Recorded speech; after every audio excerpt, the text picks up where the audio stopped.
Hello and welcome to Young Turks, India's longest-running show on startups and entrepreneurship. I'm Shireen Bhan. From Airbnb and Canva to Deliveroo, Instacart, Snap and Stripe, General Catalyst has backed some of the most exciting tech startups of our time. Over 2 decades of investing, over $14 billion invested in over 1,000 startups, the venture capital firm has surely been a catalyst in the American Silicon Valley. But it is early years for the VC firm in India. The portfolio has the likes of Cred and Spinny, both unicorns, and 15 other startups.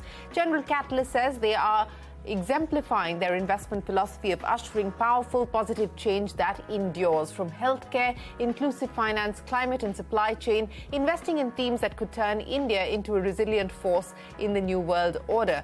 And surely, resilience has been the top ask in the past year or so. The economic mellowing has been hard for the exuberant tech industry at large, evident with layoffs, funding collapse, valuation drawdowns and bank failures, as is the case with Silicon Valley Bank. Growth at all costs seems to be passé. Calling for responsible innovation, General Catalyst partners have advised India's entrepreneurs not to replicate the move fast and break things model of founders in Silicon Valley. So even as founders reset their models to adjust to this new world order, a new frontier has emerged, and it is artificial intelligence, a technology that's both promising and could be perilous. Hemant Taneja, the CEO of General Catalyst, who's written a book on AI, says AI changes everything. We need guardrails to survive it, and soon. An India bull and a big proponent of responsible innovation, Taneja, the managing director and CEO of General Catalyst, joins me now to talk about his playbook for the future. Hemant, many thanks for joining us here on CNBC TV 18. Always a pleasure.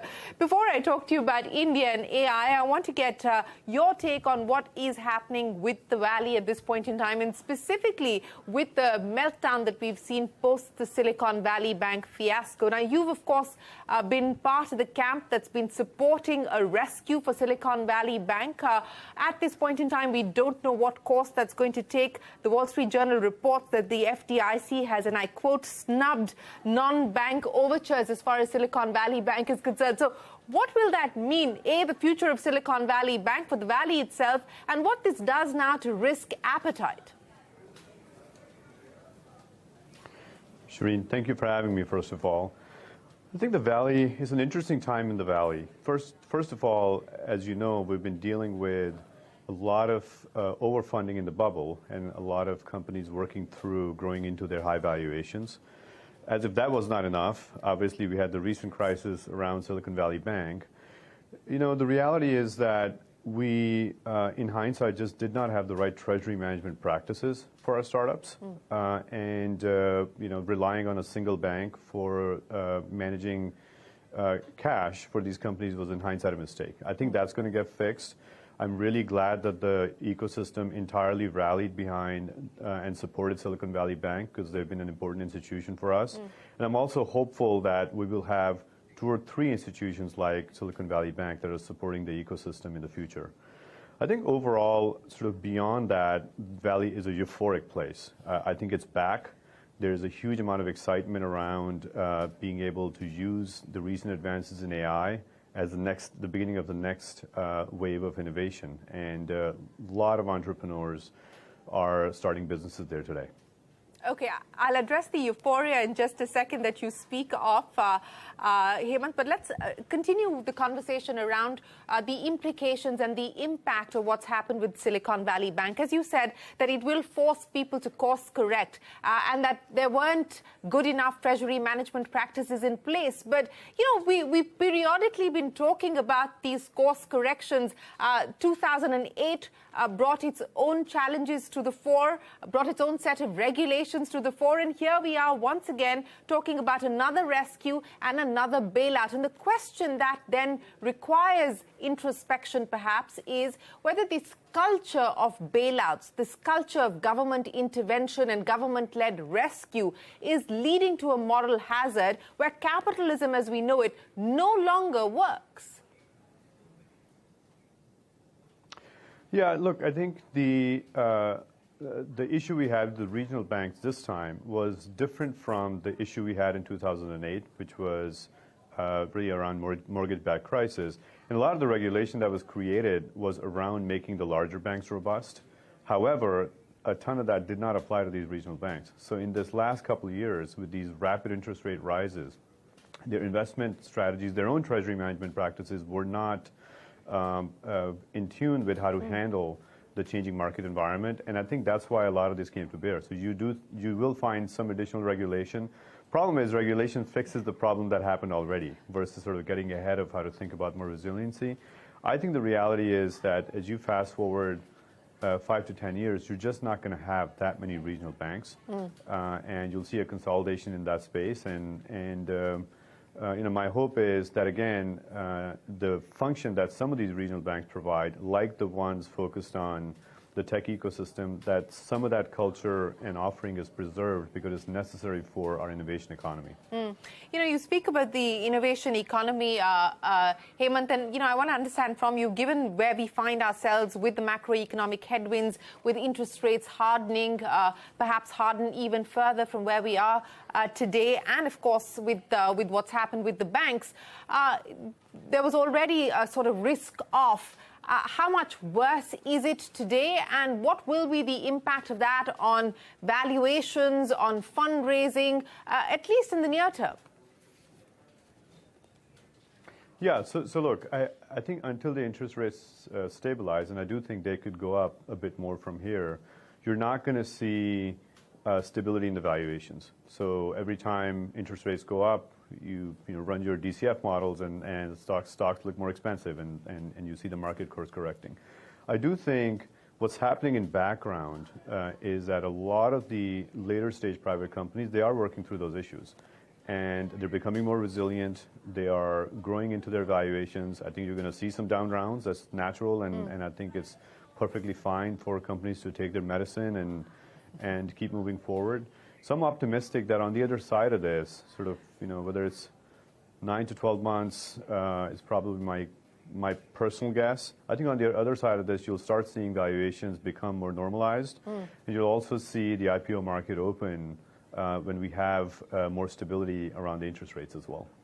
Yeah, well, the question, though, is that when does that stability start to kick in as far as rates are concerned? The expectation is that we will see at least one more round of hikes coming from the Fed. But, Hemant, you talked about euphoria, and you said euphoria is back in the valley. It doesn't seem so, though, if one picks up on the headlines at this point in time, with just about everybody laying people off, shutting businesses down. Where do you find the silver lining today? Look, the same week we were talking about Silicon Valley Bank and all the issues around it, there was also GPT-4 launched, right? I think what you're seeing, if you look underneath the covers of the growth companies where a lot of attention goes, there's a lot of entrepreneurs starting amazing companies right now. And it's happening in and around AI. We think it fundamentally changes the role of software. Our belief is that in all major industries, entrepreneurs are starting to think about how do we bring this technology in to a commercial setting, and we're seeing a ton there. I would say we've probably seen a few hundred business plans just in this year alone, in the last few months, that are around AI, and I am optimistic. I do think this is starting this next wave of really interesting businesses. Yeah, that's what we've been hearing from a lot of people that we're speaking to. But there are concerns around what this could potentially mean as well for the industry, but more importantly for jobs and for a market specifically here, like a market like ours here in India. In fact, there were headlines just over the last 48 hours talking about how India's 5 million coders could potentially be faced with a AI apocalypse. Is that an extreme forecast to your mind? Yeah, look, it's a new technology, so the optimists dream about all the good things it can do, and the pessimists think about all the things that can go wrong with it. The reality is, it all depends on what we do with it. And our core philosophy is that if we can use AI to enhance human potential, we can create a much more prosperous society. It's got to be done carefully. It can be headed in lots of wrong directions, and that's why we've written about extensively the need for guardrails around how we use this technology. But all in all, we absolutely foresee a world where it's great for human productivity. It's great for creating more abundance around things that are not as affordable for many around the world. And I do think it can be great for transforming many of the industries that are starting to think about adopting it. You know, the productivity promise is what everyone is betting on at this point in time. But Hemant, you talked about guardrails. Now, who puts these guardrails into place? We just spoke about the challenge of too much regulation coming in the way of innovation, regulation always being a step behind innovation. So who puts these guardrails into place? I know you're not a believer of the Elon Musk camp that pause things for 6 months and let's first figure out how we deal with this beast before we move any further. And many argue that 6 months is not going to potentially change much. So who sets the rules? Who puts the guardrails in place? So first of all, I firmly believe that we should never stop innovation. And I think at the same time, we have to do it in a way that we don't repeat the mistakes of moving fast and breaking things in the social media part of this technology cycle.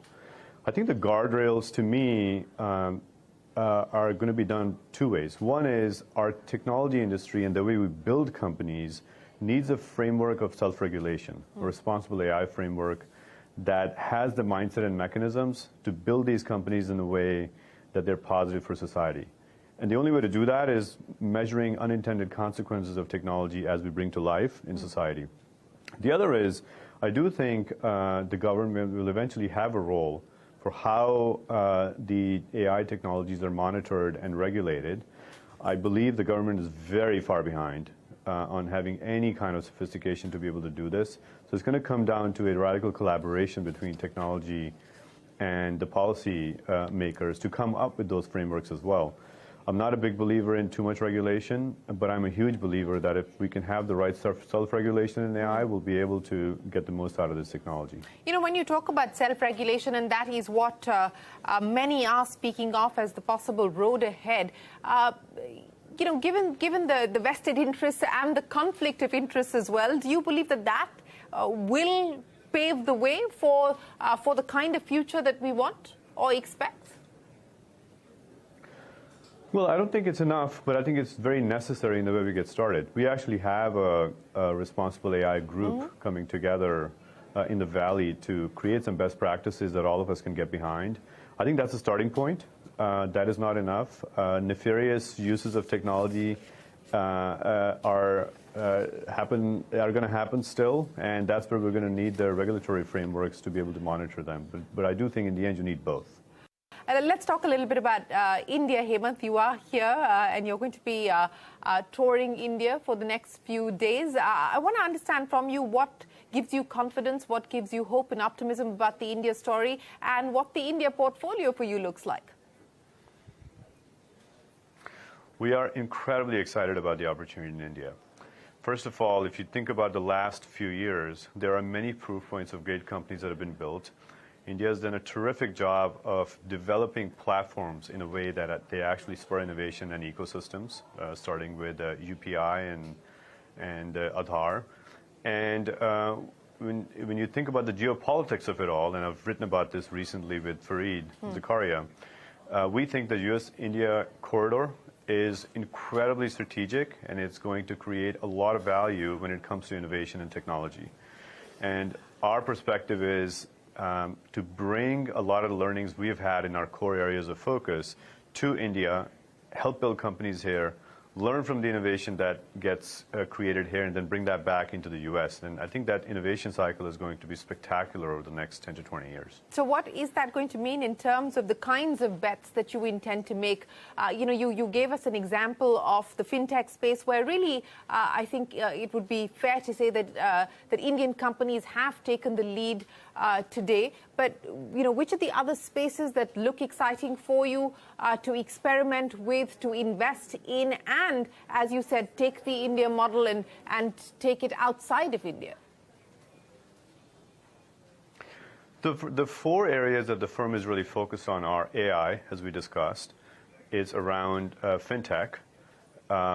It's around health care. It's a thesis called Health Assurance in the United States that we've been working on, and resilience. And our goal is to bring a thematic perspective to these areas and invest in India with a long-term perspective of how we drive the digital transformation of India. We think there is a significant opportunity in climate, in ag tech, as well as in software to build terrific companies here that create local supply chains, local opportunity, local workforces. Okay. Any pause at this point in time as far as funding is concerned, or are you continuing to sort of look at opportunities that look exciting at this point in time and put your money there? We're absolutely looking at opportunities. We take a very long-term view when we think about our core areas of interest. And the short-term dynamics of markets really don't deter us and shouldn't deter anybody from investing in innovation here. The long-term promise of what's to come here over the next 10 to 20 is extremely bright. And as you know, the companies that end up taking advantage of that promise over the next decade are the ones that are going to be built today. So we think it's a really exciting time to be investing actively. Okay. Just to talk a little bit about the India portfolio, and I know that you're telling your portfolio companies and your portfolio founders not to sort of replicate the playbook of the Valley and to learn from those mistakes as well. But how much of a correction do you believe that we're likely to see in the Indian startup ecosystem as well on the back of what you're seeing within your own portfolio companies? I mean, staggering losses continue for a large number of these companies, albeit they might be valued as unicorns today. How much of that do you believe is likely to change? How much consolidation do you expect? What kind of a deep correction do you anticipate from where we are today in terms of valuation?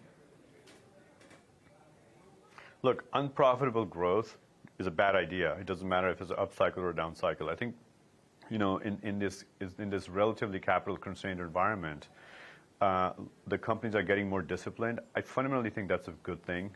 The fact that these companies are not growing as fast as they were is actually the wrong way to look at it, because we should be thinking about how they are growing more profitably than before.